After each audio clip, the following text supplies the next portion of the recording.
Minimalism is the movement that encourages you to live with less. Less stuff, less possessions, less clutter, and find more joy and more time to focus on what matters. So, what is minimalish? It's the grace-filled way of doing the same thing.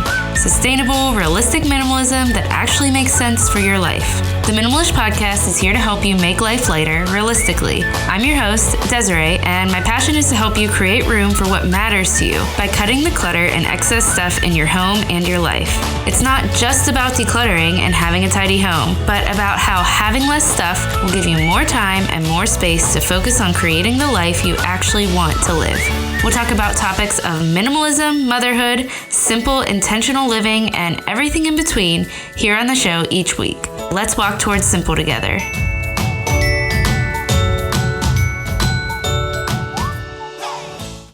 Hi friend, welcome back to Minimalish. I am so glad you're here this week. This week's episode is a guest interview with Joshua Becker. I cannot wait to share with you our discussion on just getting started with decluttering. We talk about the easiest place to start, the hardest places to declutter, how to maintain a minimal home, and what to do when you don't have time to declutter. This episode is full of so many actionable steps and actionable tips when it comes to decluttering. I am just excited to be able to share this with you. I really think it's going to help you if you're feeling like either you're in like a place where you feel stuck with decluttering, or if you just don't even know where to start. This episode right here is a great place to start. Before we get to that interview, I want to share a word from the Minimalish community. Each week, I like to share either a review or some encouraging message I've been sent as a way to say thank you for encouraging me as I come here each week to hopefully encourage you as well. So today's review is from SkiGirl16, JMC. She says, I love this podcast. I'm not a mom, but most of what she talks about is applicable to anyone. The name of this podcast sums it up perfectly. I love her ideas for grace-filled, minimal, and intentional living. I love that this review is from someone who is not a mom right now, and SkiGirl16JMC, I'm super glad that you find this podcast relatable and applicable to anyone. I'm so glad that you enjoy these conversations on grace-filled minimalism. So thank you for that encouraging review. Thank you for that. Guys, when you leave a rating or a review, it helps the podcast get seen by other women and moms. And if the podcast is making a difference in your life, then what a great way to encourage other moms as well through the podcast, through just helping it be more visible. And I'm so thankful for you. I'm so thankful for this community. So thankful for all of the encouragement I receive. Thank you again. You guys are really the best. Okay, so something I am so excited to finally tell you about. I kind of mentioned this on my bonus episode this past Friday. Right now, I get to finally talk to you about all the details, and that is my Make Room Master Course is live. It is out. It is ready for you to go check out and see what it's all about. So the link to this is in the show notes, and you can also go to DesireeEndries.com/mastercourse to find out more. It's an online course with 5 modules that I put my heart and soul into to help you make room for what matters to you, make over your days, and settle into the life you love. It's all about adopting realistic minimalism to your life in a way that works for your family. It's step by step, and I really believe that it's going to help you just dive into the version of minimalism that works for you. So if you want to know more about that, just keep listening. I am going to talk a little bit more about it later in this episode. If you love the podcast, you are going to absolutely love this course. If this podcast has made a difference for you and has helped you make changes in your life, this course is going to give you the step-by-step you need to just fully embrace minimalism and fully dive in and make the change that you want to make in your life. Okay, let's get to this episode with Joshua Becker. Let me just quickly tell you a little bit about him if you don't know who he is. He's the founder of the website Becoming Minimalist that inspires people to live more by owning less. He's the author of Simplify, The More of Less, and The Minimalist Home, which we are going to talk about a lot in today's episode. He's also the creator of Simplify Magazine and the Simple Money Magazine. And he's the founder of The Hope Effect, a nonprofit organization changing how the world cares for orphans. He and his family dove into minimalism back in 2008, and since then he's been encouraging other families to do the same. His books have really encouraged my family and I in our journey towards minimalism, and I am just so honored that I got to speak with him and that I get to share this conversation with you. So let's just dive in. I hope you enjoy this conversation that I had with Joshua Becker. Okay, well, we have Joshua Becker today, as I said, and I'm so excited because my husband and I started this journey, and your books, your work has really helped guide us through. So I'm so excited to be chatting with you today. Well, I am pleased to be here. Thanks for the invitation. Yeah, and before we really dive in, tell our listeners a little bit about who you are and what you do. Yeah. Well, as you said, my name's Joshua. My friends call me Joshua, so that works out well. I have been pursuing and writing and blogging and speaking about minimalism for 11 years. I'm in my mid-40s with 2 kids. They're both teenagers now, but we started our journey when they were younger, 5 and 2. I didn't ever start out my life minimalist. It wasn't how I grew up. I was much more just your pretty typical suburban American, getting paid more and buying bigger houses and putting more stuff inside of them. My life changed on a Saturday morning. I was cleaning out my garage. My son was 5, and he was in the backyard asking me to come play with him while I was working on my garage project and pulling things out and organizing and tidying everything up. And my neighbor, I was complaining about how long the project was taking. My neighbor said, as I started complaining to her, she said, that's why my daughter's a minimalist. She keeps telling me I don't need to own so much stuff. And I remember looking at the pile of things in my driveway, knowing full well that my possessions weren't making me happy. At least that's what I would have said, right? We all would say that. But out of the corner of my eye, there was my son swinging alone on the swing set in the backyard where he'd been all morning long. And I realized that not only were my possessions not making me happy, even worse, all my possessions were actually taking me away from the very thing that did bring me happiness in life, and joy and purpose and significance and meaning. And I always think that's probably the foundational truth of minimalism, that when people see it and recognize it, it's what draws them to the idea of owning less. Not just saying that our possessions aren't making us happy, but realizing that our excess possessions are actually distracting us from the things that do bring us happiness. They're keeping us from the life we wish we were living instead. And so that's what started our journey. And much like you, I started blogging about it pretty early on and just kind of telling our story, and more and more people were drawn to it and got to inspire more and more people. And now I get to be here today. So how wonderful. Yeah, I love that story. It's so true that our possessions and cleaning up can take so much time, just taking care of our stuff, and so much time away from the things that really do matter to us. So can you tell us a little bit more about your newest book, The Minimalist Home, your reason behind writing it? So I wrote a book called The More of Less, Finding the Life You Want Under Everything You Own. It came out in spring of 2016. And it was going to be my book about minimalism, making the case for it, explaining it, helping people understand all the benefits that come from owning less. And I love the book. I love how it came out. Most people liked it. It's got pretty good reviews on Amazon, so I'm pretty happy about that. You never know for sure what people are going to think about your book. But there were a large number of people who said, "This is great.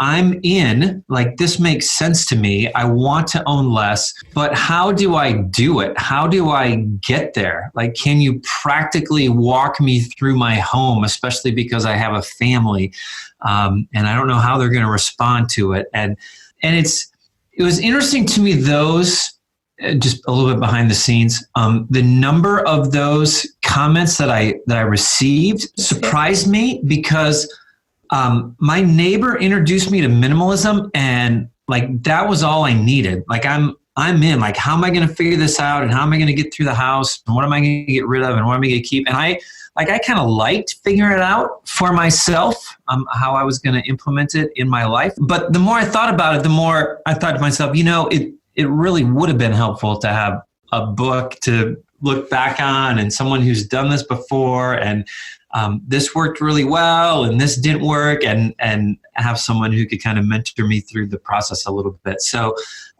that's why I wrote The Minimalist Home. It's a room by room guide to a decluttered, refocused life. And it walks people through, I think there's 18 different spaces in your home that we go through, from the car and living room to attic and basement and storage shed and garage. And so we cover it all. That's great. And I feel the same way. I mean, I think when we kind of dove into minimalism, it was really starting to gain traction at that point. And now it seems to have really exploded. And I think from the beginning, I was kind of searching for that too, in a way of just like, okay, what are the questions I need to ask, and what really needs to stay and what needs to go in each room. So I have a few questions for you on that, and I would love to know what you think is, well, I already know because I read your book, but I would love you to tell our listeners, what do you think is the easiest room in the home to declutter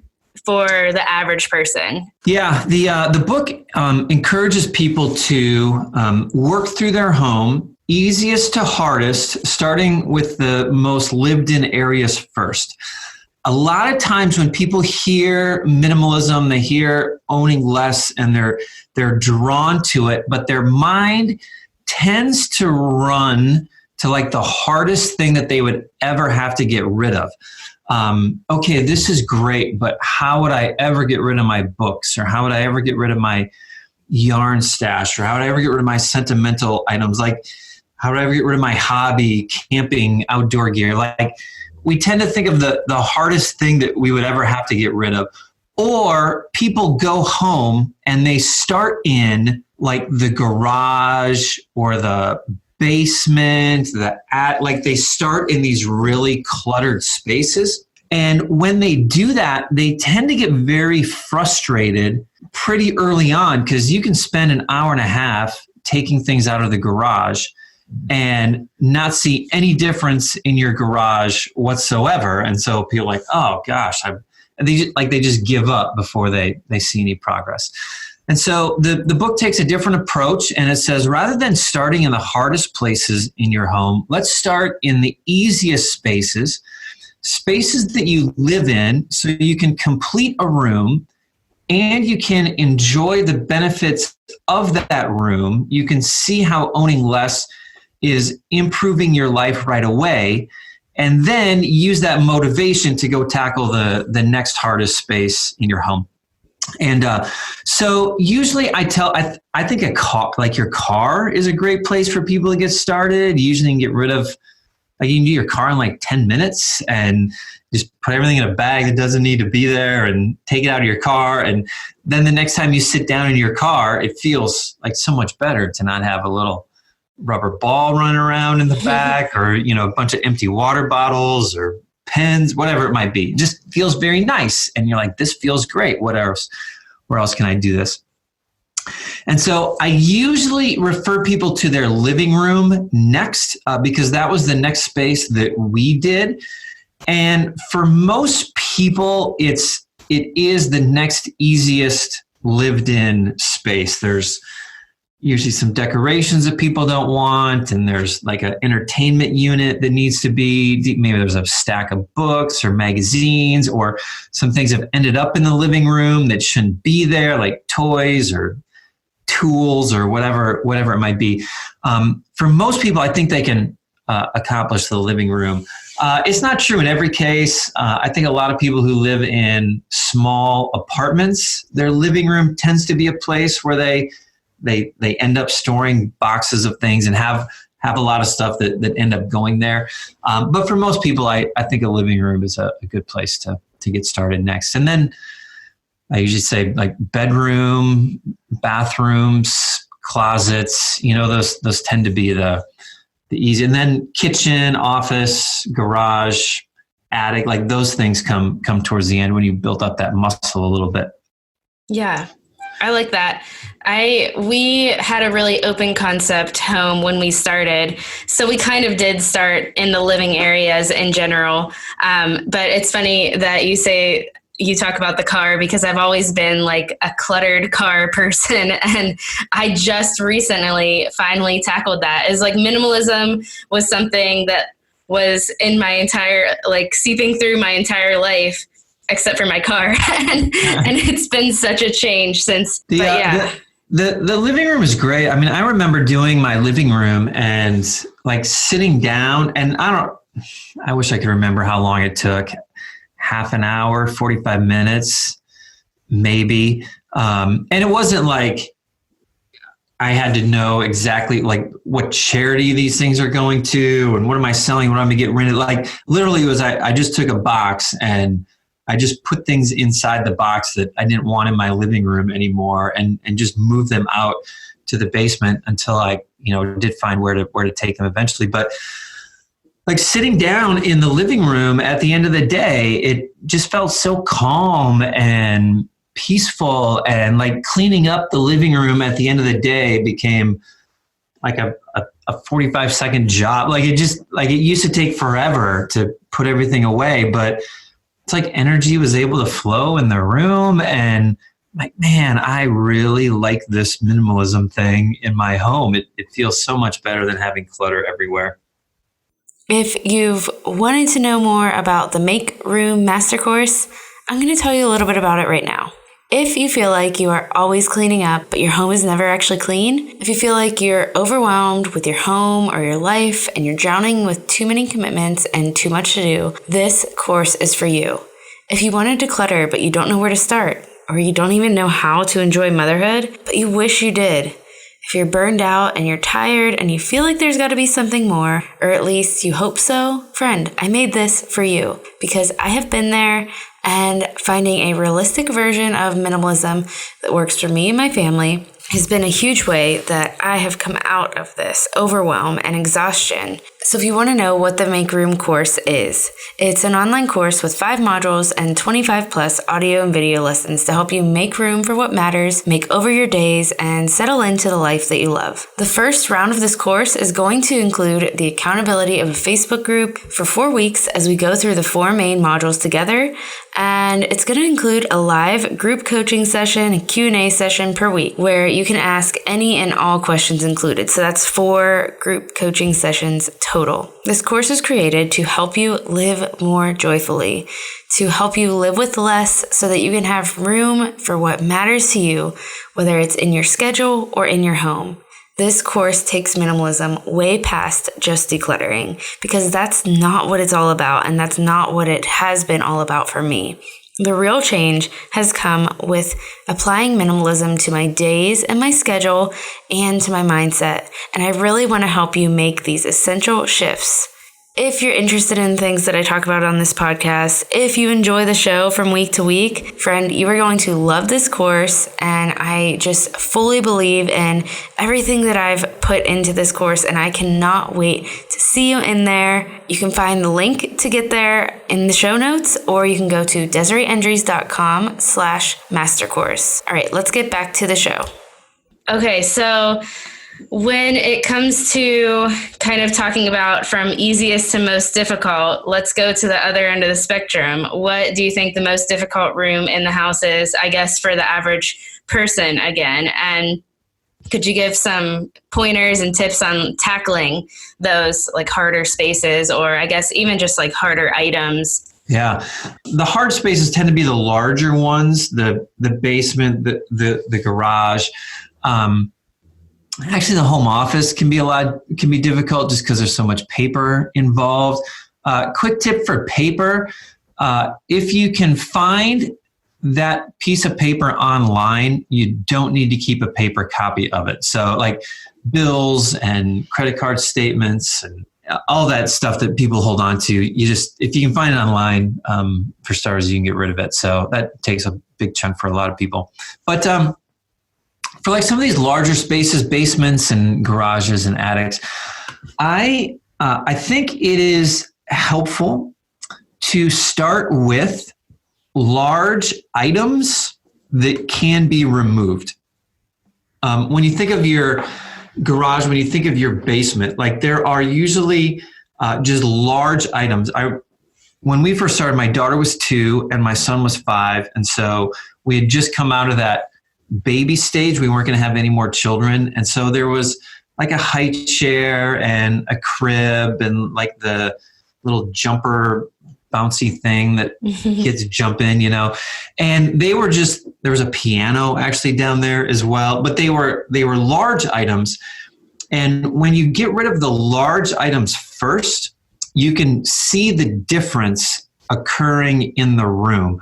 And I think seeing that is very encouraging for people, and it motivates them to keep going. If you start by, I'm going to go through this box and this box and this box. Like you can spend an hour and a half going through a box of stuff, old high school yearbooks, and like not get very far. You spend an hour and a half and you look at the room and it doesn't look any different.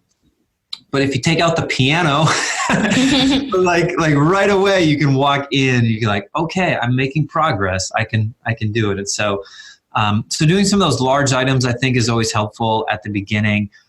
Any large space can be broken into smaller, accomplishable tasks, right? So I can do this shelf today. Like I want to get through this shelf before I call it quits. Go through this wall or this corner, and trying to complete each step before you finish, before you call it a day, basically. But not saying I need to do the whole room, but I'm going to do this whole shelf and I'm going to make it look neat and get rid of the stuff that I can. So that's why I encourage people for spaces. When it comes to categories, what do I usually hear? I guess I mentioned a few of them. Books, sentimental things. Clothes can be a hard one for some people. Dave Bruno's book, The 100th Thing Challenge, he talked about the hardest thing for him to get rid of was his woodworking tools. Mm-hmm. He said, I never used my woodworking tools, but they were still hard for me to get rid of. And he said, I came to understand that I liked the idea of being a woodworker more than I actually liked woodworking. I wanted it to be true of me that I was a woodworker, but in reality, I never used the stuff. In reality, I just wasn't a woodworker. And so he kind of wrote about this death of a dream, is how he described it. Like getting rid of that was saying, okay, that's not who I'm going to be.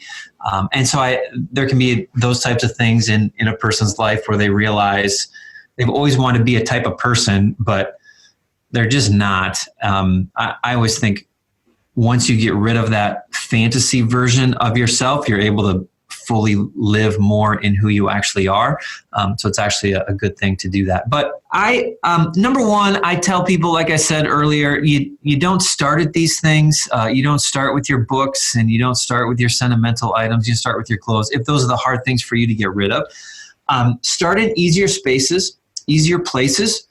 See how owning less is improving your life. And then when you get to those harder things, you'll be at the mindset that says, okay, I prefer owning less. Minimalism has brought money and time and energy and space and focus. And I'm living a more meaningful life focused on things that matter because I own less stuff.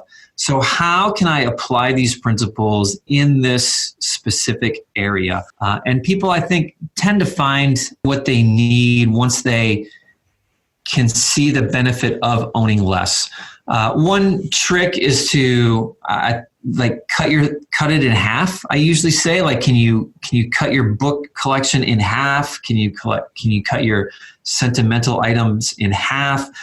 Or get rid of one box of books, get rid of one box of sentimental items. Usually when you form these boundaries and you're forced to decide between what's kind of important and what's actually important, and you're forced to make those designations, it becomes a little bit easier to do. If I were to ask a book collector, if you could only keep 15 books, which 15 books would it be?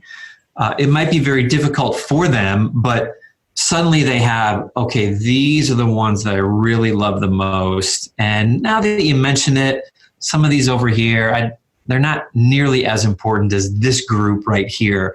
And so they become a little bit easier to get rid of. Or you could do it the other way around. What are the 15 books? If you had to get rid of 15 books, which 15 books would you get rid of?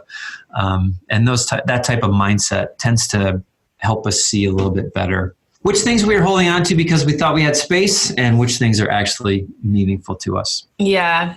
I think my husband and I always wanted to have like a library of books, but every house and apartment we moved all these heavy boxes of books with us. And we had a lot of moves in the past 5 years. So we've just been carrying these books. And then the only places we found for a library of books were out of sight on shelves we didn't really like. And it's just as we kind of were feeling more and more okay with letting go of things, now we have maybe just a couple of shelves that we keep, and we do a lot of digital books. But yeah, it's interesting how once you let go of a few, it gets easier to let go of more, for sure, Yeah. even the hard things. Talking about, I guess, those bigger rooms kind of brought up another question that I get a lot from my community of listeners on here, and that is something I would like to hear from you. How do you find time, if it's a family where both parents are working, after school stuff for the kids, just a busy life in general? What do you suggest? Because I know it seems like this big, huge task that's not accomplishable for some people. Yeah. Okay. So I hear that a lot as well. And I always have two responses in my mind to it. And I never know the person well enough to know what it is. Number one, people can be really legitimately busy, too busy to find any time to do any decluttering. I don't know if anyone is really so busy that they can't find any time in their schedule to go through their home. Maybe there are people, and legitimately they come from that viewpoint. But there's the other part of me that hears it, and I just want to think. I just think to myself, look, if you're looking for an excuse to not do this, you'll be able to find it. You can always say, I'm too busy to do this, and I can't implement it in my life. And I think there's a point where it's just a matter of priorities. Busyness isn't about busyness. Busyness is about priorities and what is most important to you, and are you going to create time in your day and in your schedule to accomplish this pursuit in your life. And if you're serious about it, then we tend to find time for the things that are really most important to us. You can just always find an excuse if you're looking for it. But anyway, so yeah, I think most of us are busy. Most of us are living pretty busy lives nowadays, especially if we're raising kids and we're working and how everything goes into it. Three things to keep in mind. Number one, any time that you spend minimizing possessions results in more time back to you at the end of the day. And so you have to see it a little bit as an investment. If I invest an hour here minimizing my kitchen, it is going to make cooking meals easier. It's going to make cleaning up the kitchen easier and take less time for for the rest of my life. And so it's like an investment that we get time back to us anytime we spend decluttering. Number two, I think people need to set aside time if they really can't find it. There was a stretch where I woke up at 5 a.m. for like a 2-week stretch, and I didn't really like waking up early. I usually wake up at 7 to get to work by 8, but I just said, I'm going to get up an hour and a half early, and I'm going to spend that time decluttering. It's not going to be 5 a.m. for the rest of my life, but it's going to be 5 a.m. for a couple weeks, so I can make these changes in my home. So I think that usually works for people. So yeah, I guess those were two, but if I were to recap, the three would be, number one, everyone's pretty busy, so I don't think we can use that as an excuse. Number two, any time that we spend decluttering results in more time back to us. And so number three, then it's just a matter of scheduling it, making the time. If you have family close and they can take the kids and you and your spouse can focus on stuff for a day, that'd be great. Or take a staycation day to stick around and make the changes in your home. I don't think you'll ever regret minimizing your possessions. But sometimes we do need to be pretty intentional about when we're going to do it. Yeah.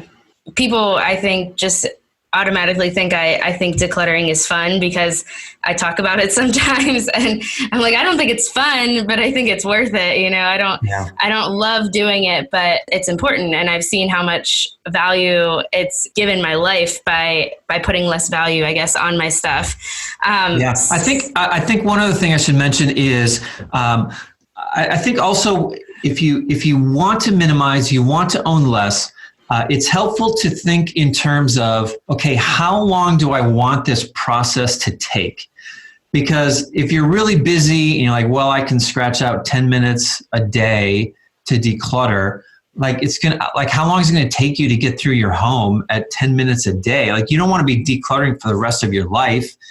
As Zoe Kim, once she wrote Minimalism for Families, I think that's the name of it. And like, that's the way she says it. Like, do you want to be decluttering for the rest of your life?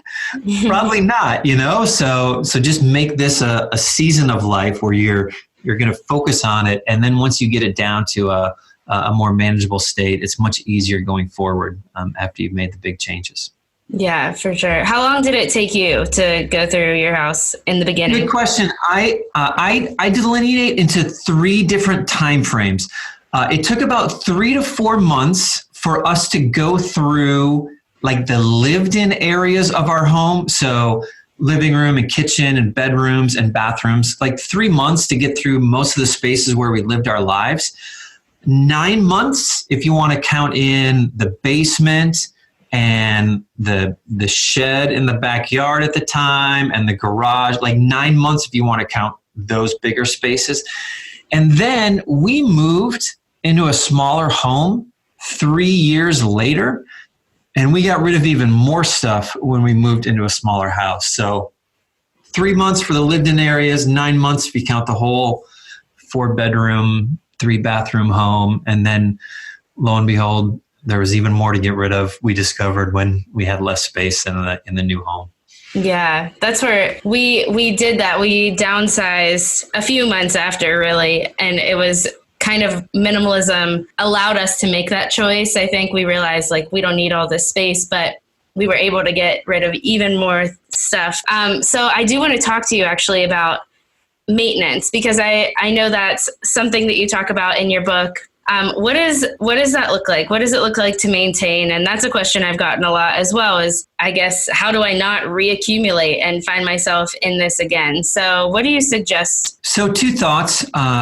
Number one, there is a piece that we need to overcome consumerism in our life.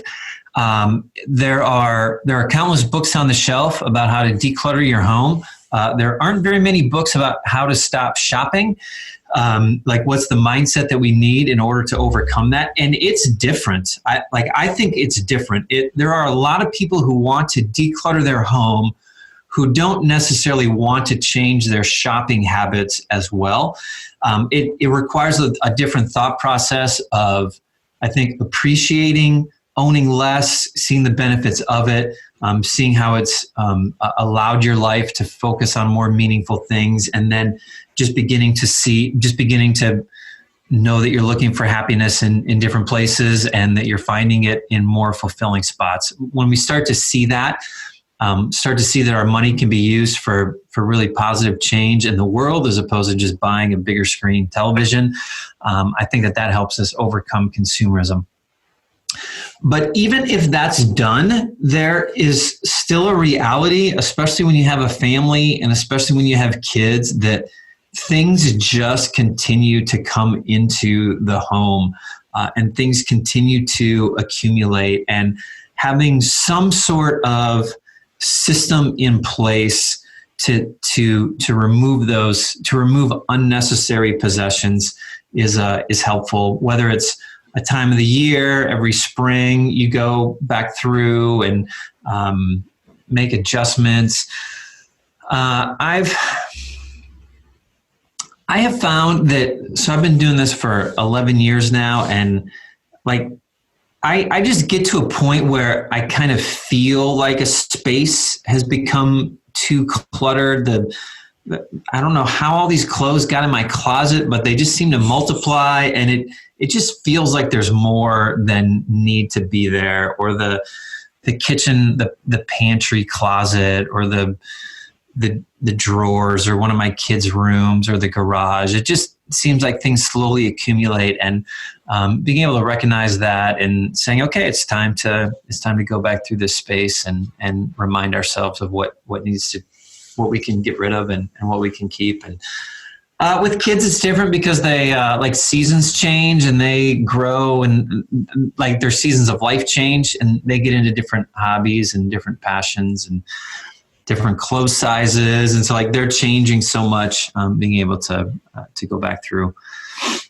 Yeah, definitely. And I love that you talk about that it's just like, this is a real thing that has to happen. It's not like you declutter once and you never have to do it again, but just the fact that there's maintenance that has to happen especially when there are kids involved. So I actually wanted to ask you, your kids were really young when you started this 10 years ago, when you kind of dove into a more minimalist life, and now your kids are teenagers. So how do you approach minimalism with them? How have you approached minimalism with them throughout the years?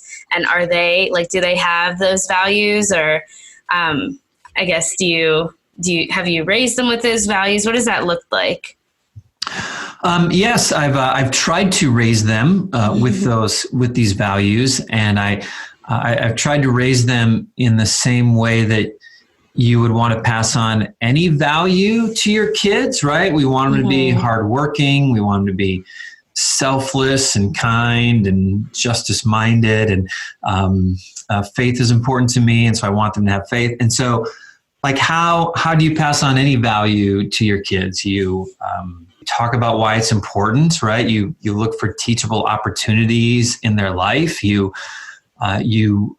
reward positive behavior, and you try to correct incorrect behavior, and then you cross your fingers and hope for the best. I mean, honestly, everything I want to pass on to my kids, ultimately it's going to be their choice whether they're going to accept it or not. And so have they bought into it? I don't know. I mean, we have certain rules in our home, and so while they're under our roof, certainly there's some parameters and some boundaries about how much stuff that they can own.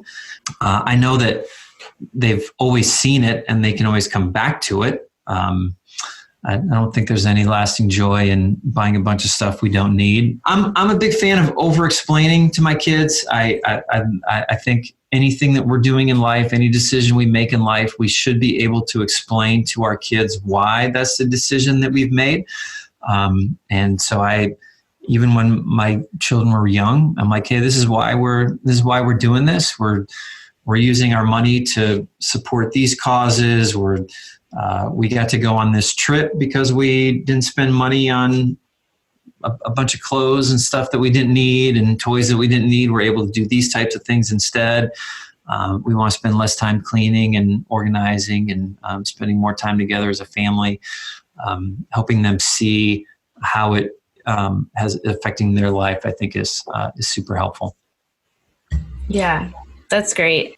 Okay, so I have a couple of questions that I ask all of my listeners, and they're just kind of like short, fun questions. And the first one is, what is something that you're simplifying right now? I think probably a constant battle for me is social media and just the draw that my phone can be. And I make my living online as a blogger and writer. And so there's a part, so it's easy for me to use that as an excuse, right? Like, it's good for me to be in the Facebook page or on Twitter or Instagram, like interacting with people because that's my business and it's really important to me.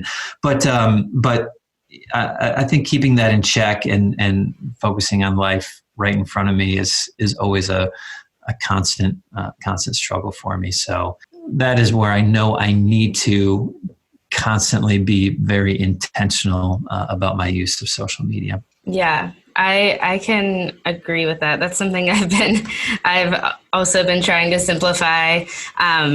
It's hard, so I can relate. Okay, last question I have is, what is something that you can't stop talking about right now, something that you're loving? I started a YouTube channel in September, and I'm really enjoying that platform.